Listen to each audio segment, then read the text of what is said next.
Bonjour à tous et bienvenue dans une nouvelle vidéo. Je suis Khawla et je vous souhaite la bienvenue sur ma chaîne. Si vous n'êtes toujours pas abonné, n'hésitez pas à vous abonner sur ma chaîne. Je suis très heureuse de voir que vous êtes de plus en plus nombreux à me suivre dans mes aventures et aussi dans mes vidéos face caméra où j'aborde avec vous très souvent des nouveaux sujets qui me préoccupent et qui je pense vous préoccupent aussi. Alors le sujet d'aujourd'hui, c'est comment trouver son job de rêve tout en portant le hijab. Yay, le hijab. Et oui, c'est un sujet très important. Alors si vous me regardez dans un pays qui est hors de France, vous vous dites très certainement pourquoi est-ce qu'on aborde ce sujet. C'est pas un problème chez nous. Effectivement, c'est très certainement pas votre problème, pas un problème récurrent dans d'autres pays, mais ici en France c'est vraiment un très grand sujet de préoccupation. Les femmes musulmanes se sentent très souvent mal accueillies et pas les bienvenues, que ce soit dans les workplaces ici en France. On leur demande très souvent de enlever leur voile pour X ou Y raison, ou même pire encore, elles n'arrivent pas à trouver du travail à cause de leur hijab. Bien évidemment, les employeurs ne le diront jamais en face, mais ils refuseront tout simplement la personne bien qu'elle est très qualifiée, voire overqualified for the job. So, let's get started. Alors, pour ma part, je porte le voile et je travaille en entreprise depuis maintenant 6 ou 7 ans. Donc je commence à avoir un petit peu d'expérience de comment ça fonctionne, comment on peut trouver ou ne pas trouver du travail tout en portant le voile. Je dois admettre que depuis 2012, année où j'ai commencé à porter le voile et en même temps où j'ai commencé à travailler, il y a une légère amélioration. Sur mon lieu de travail, moi particulièrement, je vois de plus en plus de hijabis qui viennent travailler et je suis très heureuse de voir qu'elles sont là. Alors bien évidemment, on peut très certainement les compter sur les doigts d'une seule main, mais c'est déjà ça parce que pendant très longtemps j'étais la seule dans mon entreprise. Donc je suis très contente d'avoir des collègues hijabis. Bien évidemment, elles ne sont pas encore très nombreuses. Je pense que c'est un trait de caractère dans le secteur dans lequel je travaille. Je travaille dans le secteur informatique et en France, comme dans beaucoup d'autres pays dans le monde, il y a vraiment une pénurie de personnes qualifiées dans ce domaine. On n'arrive pas à suffisamment recruter. C'est pour cela que les entreprises ont essayé un peu de broaden, d'élargir un peu les gens qu'ils peuvent recruter. C'est dommage d'en arriver là pour recruter des hijabis, mais quoi qu'il en soit, alhamdulillah, tant mieux qu'il y a une pénurie et tant mieux qu'ils peuvent réaliser que les femmes voilées sont éduquées, ça veut dire ils ont une education, elles ont fait des très grandes études, elles ont des très grandes qualifications, ce sont des personnes très professionnelles et très intelligentes et qu'elles valent largement le coup d'être embauchées et de leur donner leur chance. Alors j'aborde ce sujet parce que j'ai eu beaucoup de questions, que ce soit sur mes réseaux sociaux ou dans la vraie vie, de gens qui me demandent est-ce que je travaille avec mon voile, est-ce que ça me pose problème, etc. etc. Et même dans la vraie vie, des hommes et des femmes qui me posent la question quand ils me croisent sur mon lieu de travail, est-ce que vraiment tu travailles avec ton voile, est-ce qu'il n'y a pas de souci? Parce que moi j'ai une amie, j'ai une sœur, j'ai mon épouse, ma cousine, quoi qu'il en soit, qui n'arrive pas à trouver du travail. Et du coup, je vais lui dire que c'est possible, que voilà, je vous ai croisé, que pour vous ça se passe bien. Bien évidemment, tout n'est pas rose. Il y a des challenges quand on porte le voile dans une entreprise ici en France. Ça fera l'objet d'une autre vidéo, Inch'Allah. Restons concentrés sur le sujet de l'embauche.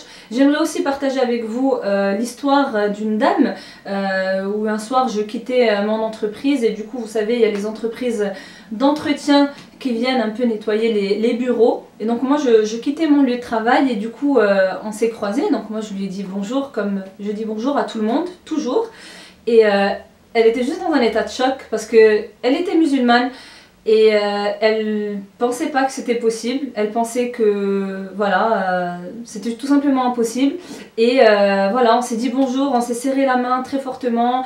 Elle m'a dit Mashallah, je suis très contente de vous voir, etc. Et voilà, elle transmettra le message à ses filles, à ses sœurs, à quiconque pour leur dire que c'est possible. Et voilà, je pense que ça, c'est peut-être la première étape pour décrocher son travail, c'est de se dire que c'est possible. Il n'y a pas de fatalité dans la vie. Et il ne faut pas blâmer les autres. Bien évidemment, ce n'est pas normal qu'il y ait ce climat-là, qu'on n'embauche pas les femmes voilées parce qu'elles sont voilées tout court. C'est complètement ridicule et stupide, mais il ne faut pas blâmer les autres. C'est leur réflexion, c'est leur problème en fait, c'est pas le vôtre. Vous, il faut continuer votre voie, c'est votre avenir qui compte et il faut croire en vous. Avoir confiance en soi, c'est la première étape de la réussite et savoir que c'est possible et que vous allez le faire. Je vais aller directement sur les conseils que j'ai appris, que j'ai expérimenté, etc. à mes dépens. Mais maintenant, je sais ce qu'il faut faire pour décrocher son job de rêve tout en portant le hijab. Mon premier conseil, et il est très important, c'est de mettre votre photo avec le hijab sur votre CV et sur tous vos réseaux sociaux, particulièrement LinkedIn qui est le premier réseau professionnel du monde et aussi sur les autres réseaux comme Viadeo, les jeudis, Facebook, Instagram. Mettez votre photo telle que vous êtes. Ne pas mettre sa photo, je pense que c'est pas vraiment induire l'employeur en erreur, mais je vais vous dire ce qui va se passer. Quand vous allez mettre votre photo sur votre CV ou sur votre LinkedIn, par exemple, pour se limiter qu'à ces deux moyens de partage, vous aurez moins d'appels, certes. Les gens vont moins s'intéresser à vous, c'est sûr. Comme je vous ai dit, il y a beaucoup de gens, ils vont vous voir avec votre hijab, ils vont dire « je mets le CV de côté » ou sur LinkedIn, la personne, je ne la contacte pas. Eh bien tant mieux, vous savez quoi, c'est tant mieux parce que vous n'avez pas de temps à perdre avec ces gens-là. Pendant très longtemps, je n'ai pas mis ma photo, tout court, pour éviter justement ces problèmes d'éthique. Alors c'est sûr que j'avais une abondance d'appels, une abondance d'offres, les entretiens par téléphone se passaient très bien, mais à un moment donné, il fallait leur dire quand même, bon, parce que la dernière chose que vous voulez faire, c'est être embauché dans une entreprise qui ne vous acceptera pas et qui mettra fin à votre contrat après la période d'essai. C'est vraiment une situation qui est très inconfortable pour vous et pour l'employeur, soyons honnêtes. Je pense que dans une bonne relation de recrutement, il faut être honnête dans les deux cas. Et au moins, ce que vous maîtrisez, c'est votre part d'honnêteté. Donc, ce que je vous conseille, c'est de mettre votre photo avec le hijab, sur le CV, etc. Au moins, les personnes qui vont vous contacter, eh bien, ça ne leur pose pas de problème. Ils passent outre ce critère qui est complètement anodin. Donc, au moins, vous vous investirez dans des entretiens, dans des appels, dans des tests, etc. Et ça ne sera pas pour rien. Parce que dans mon cas, comme je vous ai dit, j'ai déjà fait beaucoup d'entretiens, des tests, etc. Et que à un moment donné, j'ai dit à la personne, avant qu'on se voit de visu, écoutez, je porte le voile, etc. J'espère que ça ne vous pose pas de problème. Et là, elle me dit, excusez-moi, d'accord, bon, c'est pas moi qui prends la décision, je vais en parler à mon chef et je reviens vers vous. Et bien, vous savez quoi? La personne, là où les personnes ne sont jamais revenues vers moi, et c'est tant mieux parce que vous, comme je vous ai dit, vous ne voulez pas travailler avec des gens aussi bas niveau. Vraiment, vous ne voulez pas ça. Le deuxième conseil serait de absolument avoir un entretien visuel. Donc ne pas se contenter que d'entretiens téléphoniques. Généralement c'est le cas, mais je préfère quand même le pointer du doigt. Il est important que vous puissiez voir vos interlocuteurs idéalement face à face, vraiment autour d'une table et discuter.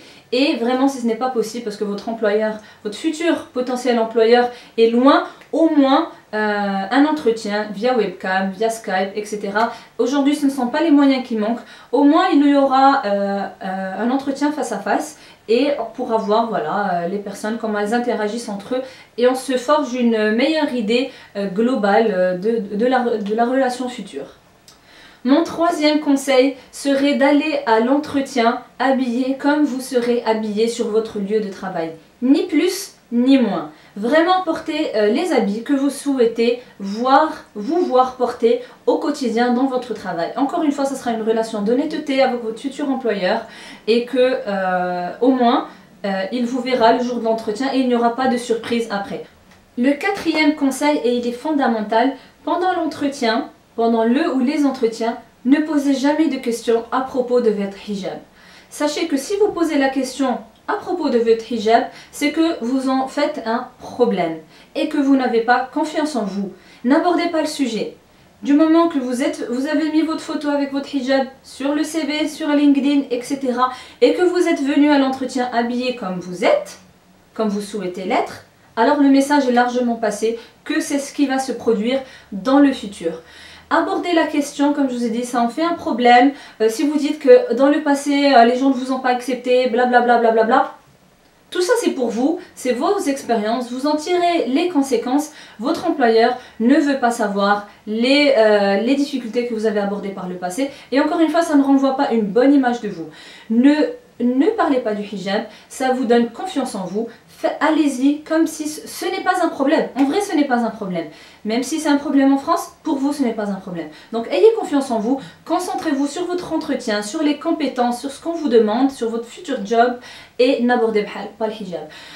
Croyez-moi, votre employeur, s'il veut vous poser une question sur votre voile, il le fera sans hésiter et au moins la question viendra de lui et non pas de vous. Encore une fois, c'est très important, ce n'est pas votre problème du tout.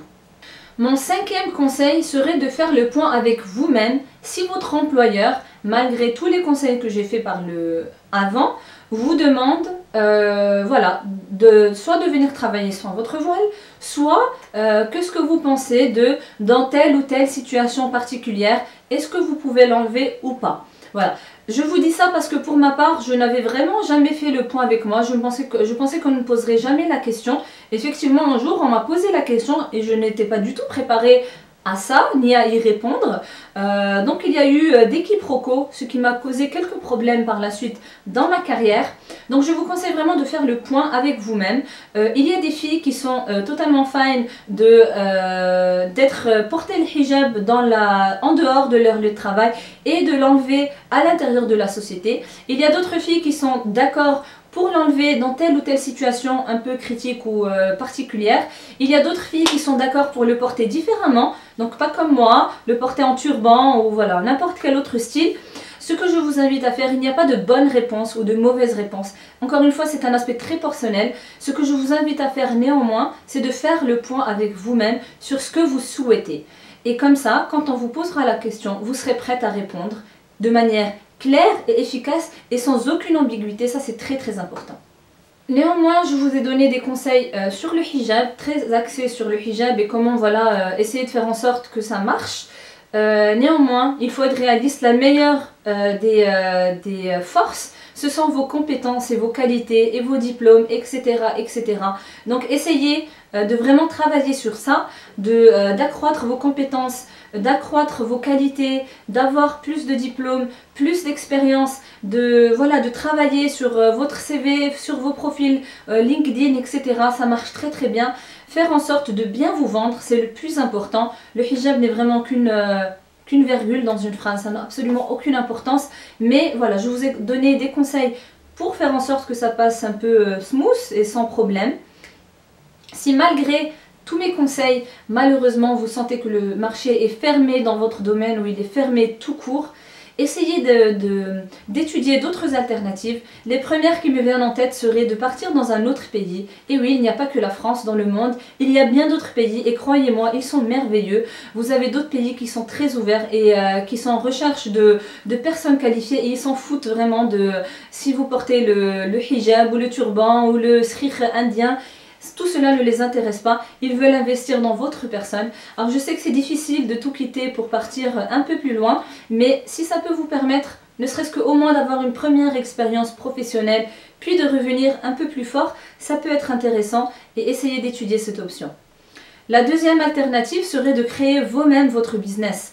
Et oui, on n'est pas forcément obligé d'être un salarié dans une entreprise et d'attendre qu'on nous donne notre chance. Si vraiment ça ne se produit pas, créez-vous votre chance. Je sais que ça paraît très facile à dire et un peu plus difficile à faire. Effectivement, c'est plus facile d'être employé que de créer son propre business. Il y a beaucoup plus de risques. Mais croyez-moi, le retour en vaut la chandelle et au moins vous êtes libre de faire ce que vous voulez. C'est votre entreprise et ce sont vos règles. J'espère que cette vidéo vous aura plu. J'ai vraiment pris beaucoup de plaisir à vous la filmer et c'était un très grand souhait de ma part de pouvoir partager avec vous mes expériences. Je me souviens qu'un jour j'étais dans mon entreprise, j'arrivais le matin et j'ai été interpellée par une jeune fille qui m'a dit « Ah, vous portez le voile, etc. » parce que ça se voyait que j'allais dans l'entreprise dans laquelle je travaillais. Il n'y avait pas d'ambiguïté et je lui dis oui. Elle m'a dit ah moi c'est mon premier jour de stage et tout et lors de l'entretien je suis venue sans mon voile mais maintenant je veux le porter tout le temps et tout. Et je lui dis il faut pas faire comme ça, c'est pas bien ni pour vous ni pour personne d'autre.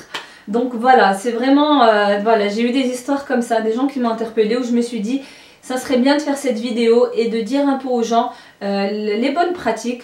N'hésitez pas à partager avec nous tous vos bonnes pratiques en commentaire. Je suis sûre que ça bénéficiera à beaucoup d'autres personnes et à moi la première. Et n'hésitez pas à me laisser un thumbs up et à vous abonner à la chaîne et à me laisser vos encouragements. Ça me fait très plaisir. Et je vous fais de gros bisous et je vous dis à une très prochaine vidéo. Ciao ciao!